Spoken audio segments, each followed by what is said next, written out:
Once you begin to understand how change actually occurs, another distinction starts to emerge. Not just that change can happen, but that there are limits to what you can do from inside it.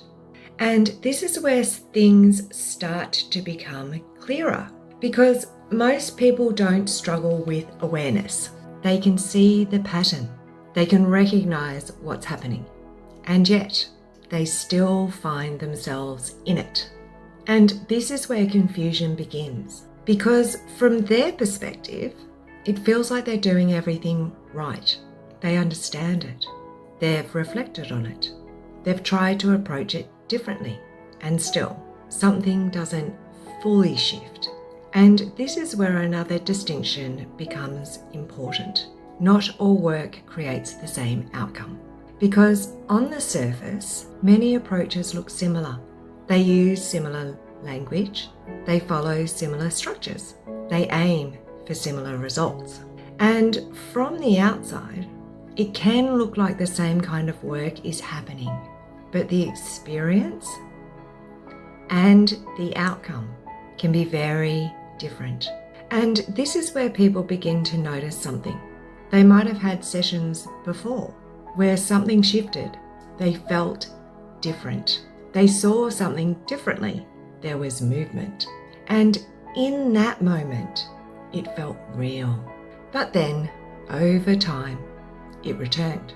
And that creates another level of confusion, because the question then becomes, was that real change? And the answer is yes, but it wasn't complete. And this is important because there is a difference between a shift happening and a shift stabilising. And most people have experienced the first. Fewer have experienced the second, because a shift can happen quickly. It could be a realization, a release, a different perspective. And in that moment, everything feels different. But if that shift is not held, it doesn't reorganize the system. And this is where something subtle happens. The system begins to return to what it knows. Not because the change wasn't real, but because it wasn't stabilized.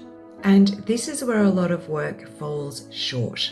Not because it doesn't create change, but because it doesn't create the conditions for that change to hold.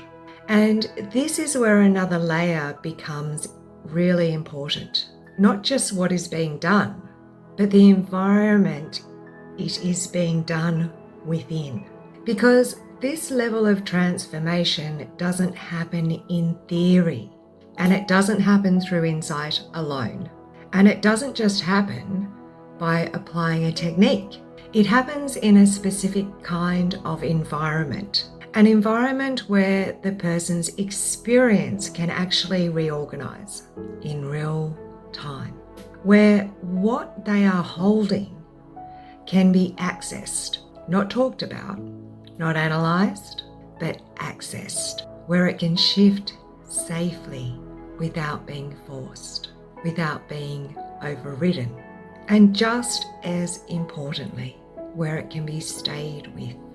Because this is the part that is often missed.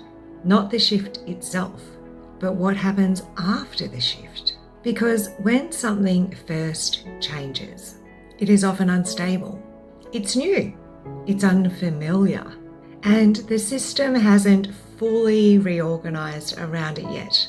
So if the moment passes too quickly, or the process moves on, or the practitioner begins leading too soon, the system doesn't have time to integrate the change. And this is where it begins to return to what it knows.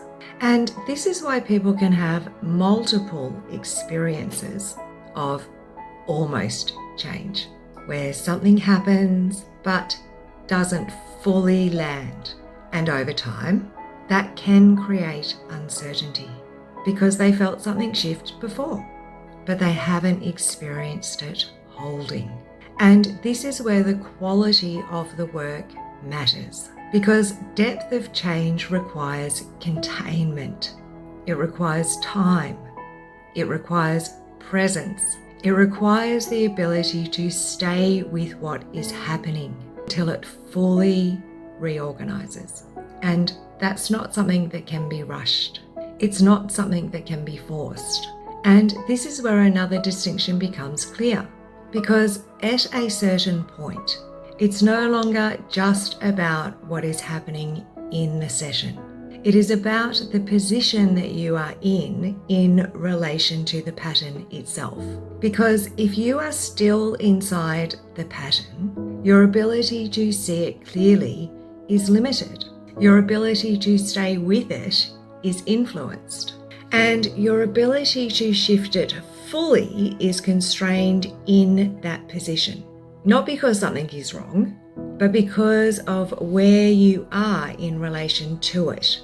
And this is where things begin to change. Because the question is no longer, why isn't this working? It becomes what actually allows this to work. And from that point, the focus shifts, not just to change itself, but to how you engage with it.